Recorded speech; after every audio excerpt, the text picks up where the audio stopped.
Welcome back to GSMC's Down by Contact Sports Podcast. I am your host, Jeremy Lapidus. Today is Thursday, March 27th. If you are just tuning in, we just finished going over our NBA power rankings, but now we go to the other sport. Opening day today, we take a look at the MLB power rankings. But before we do, remember, if you would like to be an even bigger part of the show than you already are, all you need to do is go to gsmcpodcast.net. Or if you're on YouTube, you can use that super chat feature. If you do either of those two things, a message should pop up on the bottom of the screen for you, me, and everybody else around the world to see. If you do have a burning question about sports, anything at all that you would like to ask, go ahead and throw that in the comments. Throw it in the chat. I will get to it as soon as I possibly can. I appreciate everybody so much for sticking around, talking some sports with me here on a beautiful Thursday, March 27th.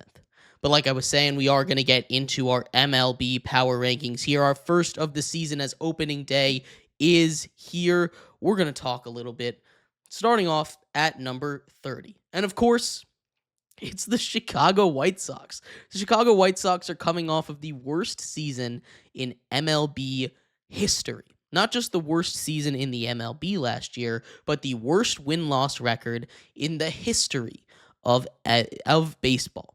They got worse this offseason, too. Now, they do have a lot of young guys that could potentially show up and change the trajectory of this team, but they're not proven yet. And until they prove anything, these White Sox at the bottom of the league, I don't believe this team is going to be much better. I do think they won't set a record again, but that's still a possibility back there for this White Sox squad that traded away an ace pitcher after being the worst team in the MLB.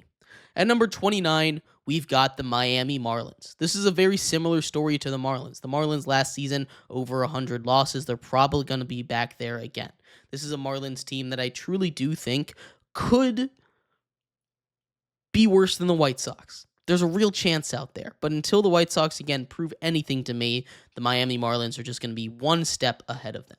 The Angels here at number 28 is a little low in my brain, but we did our MLB predictions yesterday. We went off just the finishing records that I expect each of them to have is how we did our power rankings, so you can come and fight me here, but this is an Angels team that outside of Mike Trout has absolutely nothing going for it, and I just don't trust Mike Trout to stay healthy. Because of that, this Angels team down here at number 28.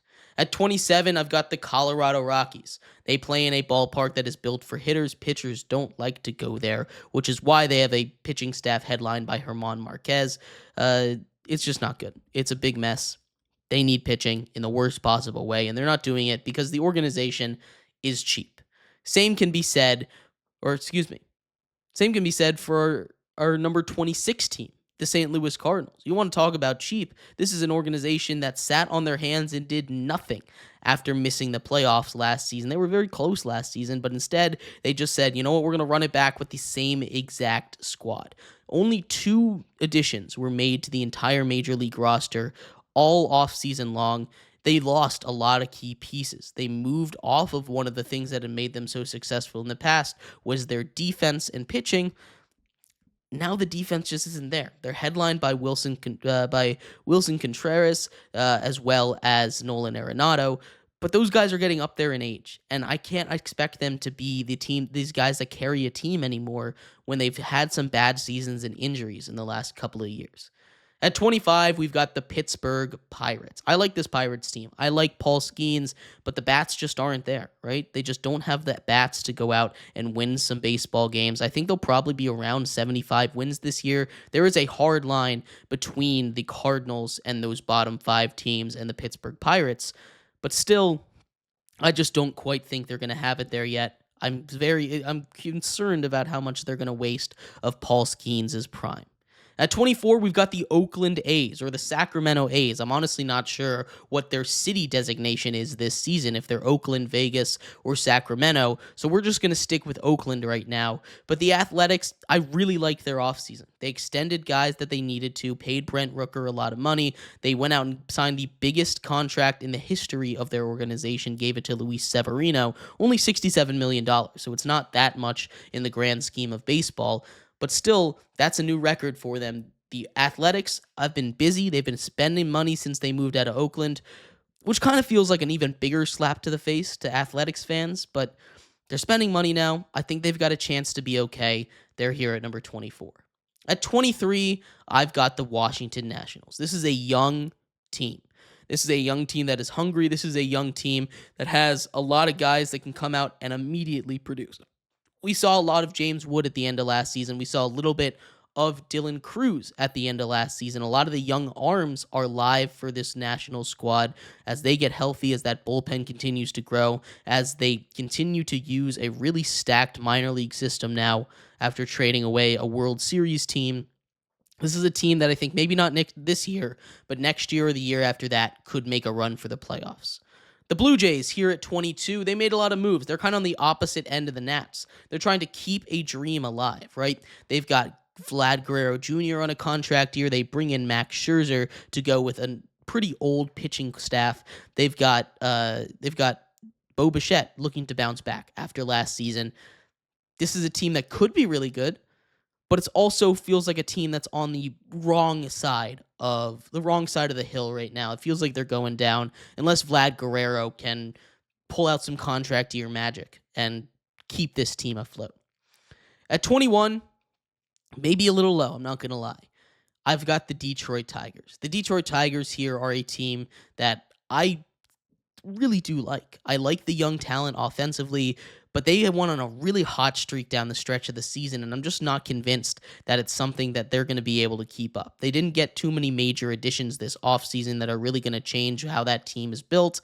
They have their weaknesses. They've got the reigning AL Cy Young winner in Tariq Skubal, but outside of him, bringing in Jack Flaherty, there just isn't really a lot of, or just bringing back Jack Flaherty, there isn't really a lot for this team to go for. They're down here at 21.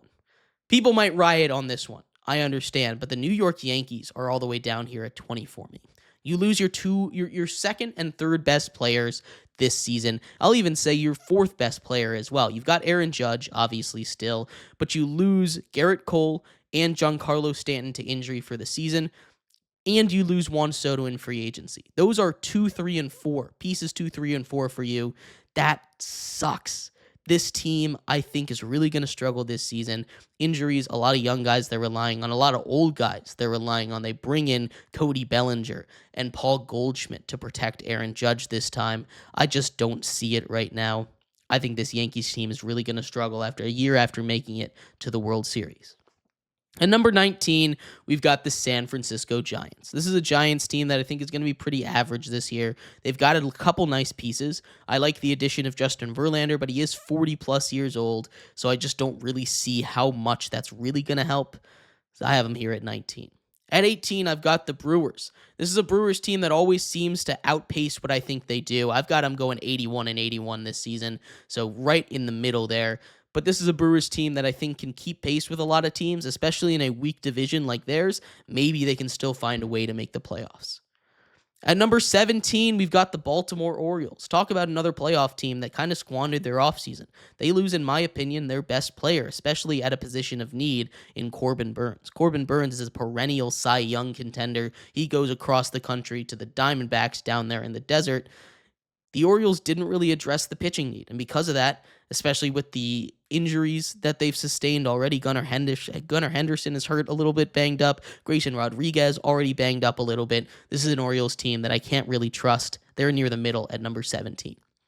At 16, I have the Chicago Cubs. The Chicago Cubs already have lost 2 games, right? Chicago Cubs are a team that I think is going to be average, but again, in the division they're in, I could very much see them fighting for a playoff spot. The Chicago Cubs are a team that potentially could be dangerous, especially with the addition of Kyle Tucker this year. The Guardians at 15, a playoff team, a team that won their division last year, a team that won 90 games, but they traded away a lot of important pieces in their lineup. Not guys that necessarily are going to rake that much, but they moved off of a lot of their strong defensive players. Andres Jimenez, they moved him to the Blue Jays. They also moved Miles Straw to the Blue Jays, 2 really solid defenders, bottom of the order guys. You're replacing them with Lane Thomas in center. He's not a center fielder. I'm sorry. He just isn't. And you're moving on a young guy at second base. Your pitchers, still pretty solid. Your bullpen, still elite. But this is a Guardians team that I do struggle to think is going to repeat as division champs, especially when there's a lot of talent at the top of that division. The Tampa Bay Rays slot in here at number 14. They're a big if. They're a team that could legitimately win 90 games this season. I love Junior Caminero. I love some of the young talent. You're going to get Ha-Seong Kim back soon, but the injuries to the pitching staff are already starting to pop up. Shane McClanahan, once again, down. Don't know when he'll come back. That sucks because he is an ace when he's out there. The Rays, I like them a lot. They're playing at a minor league park.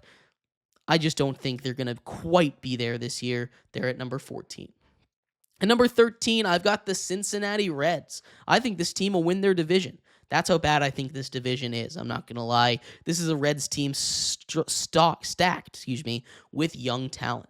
This Cincinnati team has Ellie De La Cruz. They've got Matt McClain. They've got a lot of young pitchers that can really step up. They trade for Brady Singer. They've already got Hunter Green, who's pitching today for them.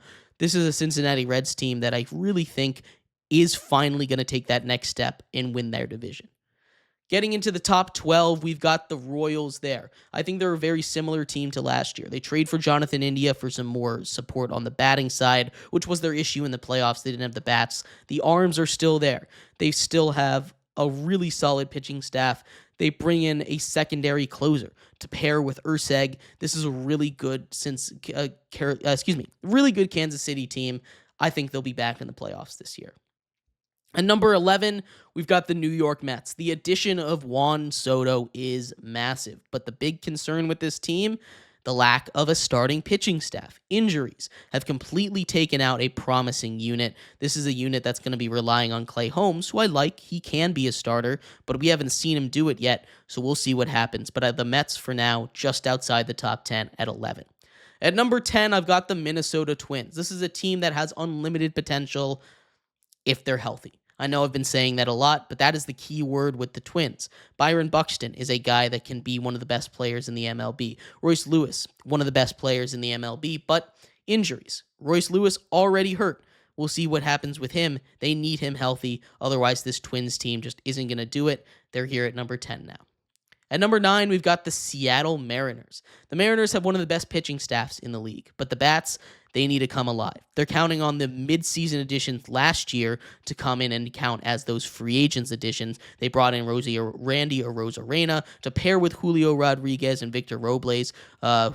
They need Julio to come back and play like he did a couple seasons ago and not last year. Kyle Raleigh just got a massive contract. He deserves it. One of the best catchers in baseball. The Seattle Mariners in the top 10 at number 9. At number 8, we've got the Houston Astros. How about the Astros? They move off of some more guys, but they go out and get people that are perfect for their ball club. The Houston Astros are a team that I truly do believe are just going to continue to pump out solid seasons, near 90 wins, somewhere between 88 and 90. I think they're very good this year. The Houston Astros here at number 8. At number 7, I've got the Boston Red Sox, a team that went 500 last season, now back near the top of their division, trading for Garrett Crochet, bringing in Alex Bregman, who's going to smash off of that green monster. I absolutely love it. The Red Sox here at number 7 are a very dangerous team this year. At number 6, we've got the San Diego Padres. The Padres arguably were the best team in the NL last year, especially when it comes to playoffs. They were hot at the right time, and then they ran into the Dodgers. The Padres, very good. They have an incredible pitching staff, headlined by Dylan Cease and Michael King. This is a team that I absolutely love. At number 5, we've got the Phillies, another team headlined by their pitching staff, but don't sleep on that lineup either. A lot like the Padres and the Phillies, very similarly built. I think they're both in that 90 win range, and I think they both find a way to the wild card. At number 4, the Texas Rangers. How about those Texas Rangers, the highest ranked AL team for me on our list here? The Rangers back after, we'll call it a World Series slump of a year. Injuries hurt them. The players just weren't playing to their standard, but I think they'll bounce back this season. I think they win their division, and I think they got a real shot to represent the AL in the World Series this year. But as we get to the top 3, it's all NL teams. At number 3, we've got the Arizona Diamondbacks. The addition of Corbin Burns is amazing. I love the addition of Josh Naylor as well. This team just continues to upgrade, trying to get back a lot like the Rangers to where they were 2 seasons ago. maybe a little bit better of a regular season, but with Zach Gallen and Corbin Burns at the top of your rotation, that is a deadly, deadly duo. At number 2, we have the Atlanta Braves. Speaking of deadly duos with the pitching staffs, you're going to have a deadly duo over there. You're getting Spencer Strider back this season, perennial Cy Young winner, or contender, I should say. You have the reigning NL Cy Young winner in Chris Sale, those two strikeout machines at the top. You're getting Ronald Acuna back. This is a team that is stacked. I love this Braves squad. They're the team that I think gives the biggest fight to the Dodgers this season. But of course, the Dodgers are at number 1. They're a team that are going for the all-time win record. 117 wins is the number they need to get. I think they could even get to 120, maybe. That is a ridiculous number. This Dodgers team is unfair with how good they are. They've got a bunch of MVPs at the top, arguably the best pitching staff in baseball. This is a stacked Dodgers team and maybe the best team I have ever seen. And once again, they are number 1. But I'd love to hear your thoughts. Running through the top 10 real quick.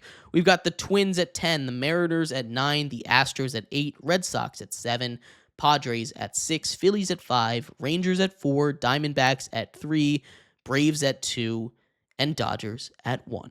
Love to hear your thoughts. And thank you everybody so much for tuning in to today's episode of GSMC's Down by Contact Sports Podcast. I have been your host, Jeremy Lapidus. We will be back tomorrow, talking everything from around the world of sports. Some opening day baseball coverage. We'll talk about the Sweet 16, the games that are going on now and the games that are going on after us, as well as previewing Friday's game. And I will see you then. You all have a good one. Bye-bye.